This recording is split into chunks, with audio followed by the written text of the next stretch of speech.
Hello, it's Matt, your average gamer, and honestly, I just wanted to get this build out here and just show everybody what it's about. I've had this build for a while. I jumped on and actually went to another character. I have a couple characters, and I went to go back just to kind of get this video out here and show how good this build is, to kind of show what you can do with it and how powerful it is. So it involves the Marais Executioner Sword.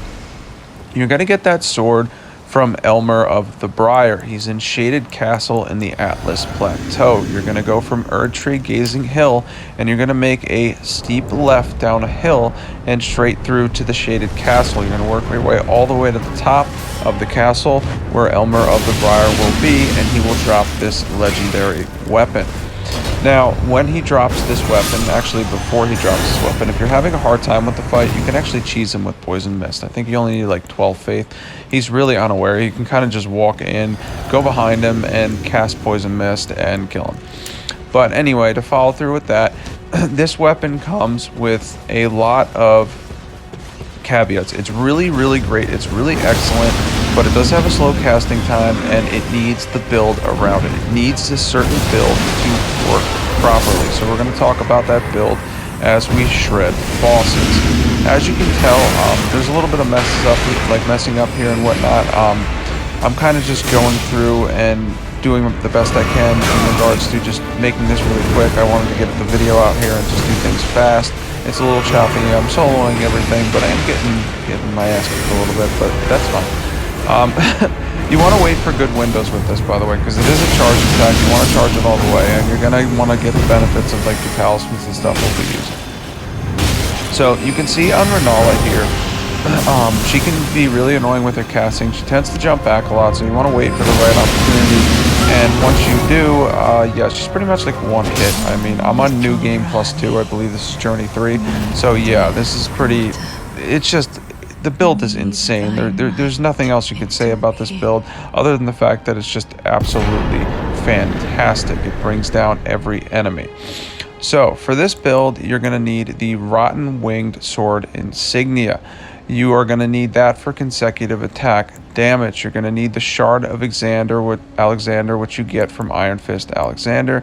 The Godfrey Icon, which you get from defeating Godfrey in the Atlas Plateau. And the last one is Millicent's Prosthesis, which you're going to get on the second run or the first run if you try to kill her first.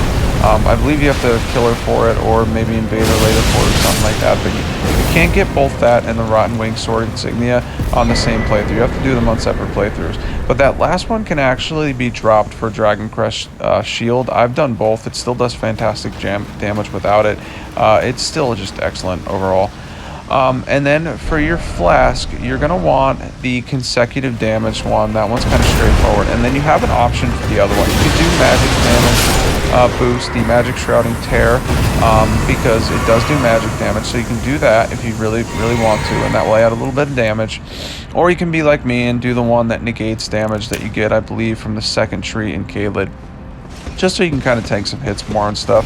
And I like using that one because the magic damage on it, it's not actually that high, so it's not going to make a huge difference. I've seen a lot of people with this build tell you to cast Terra Magica, and I've tried multiple times, and it does work, but casting Terra Magica, while it does give you a good boost, it is really difficult to kind of cast it, get in that window. You're doing a melee character, so you're going to be moving around a lot, and you're going to be running around and just kind of like doing your own thing. So if you want to cast that and you want to grab 20 intelligence, then, you know, go for it. It will boost your attack, there's no question there.